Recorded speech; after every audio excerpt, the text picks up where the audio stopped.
Cumulative frequency graphs. This is page 61 of the note spiral. One thing you need to know about cumulative frequency graphs is one moves from left to right. Cumulative frequency graphs increase from 0% to 100%. So in the y direction, we're increasing from 0% to 100%. If they're flat at any point, if they're horizontal at any point, that means there is no increase. If they go flat, there's no increase.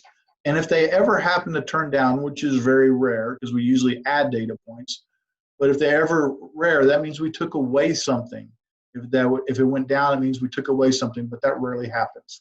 So the following graphs show the way 3 soccer clubs scored their points over a 10-month season. All right, so we have soccer clubs scoring goals over a 10-month season. Describe each of the shapes is part 1.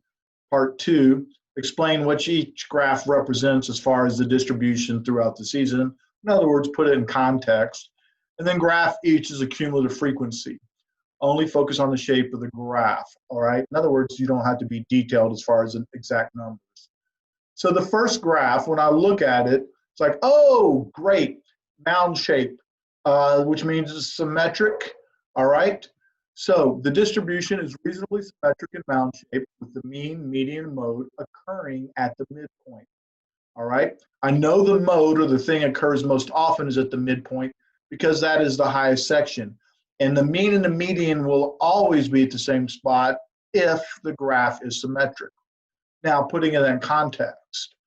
Well, the soccer team scored most of their goals during the middle of their season.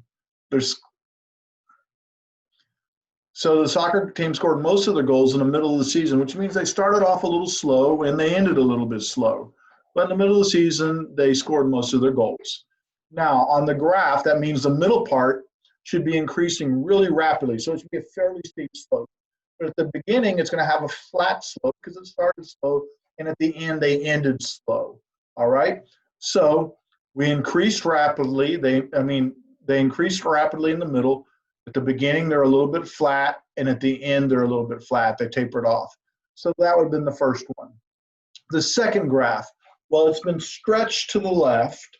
Therefore, that means it's skewed to the left, all right?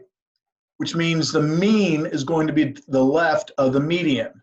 Well, in terms of this scenario, that means the soccer team scored very, very few goals at the beginning of the season, and not even that many in the middle, but as the season increased and they got towards the end, it increased substantially. So once again, at the very beginning of the season, they were the lovable losers. They lost a lot. They didn't score very many goals.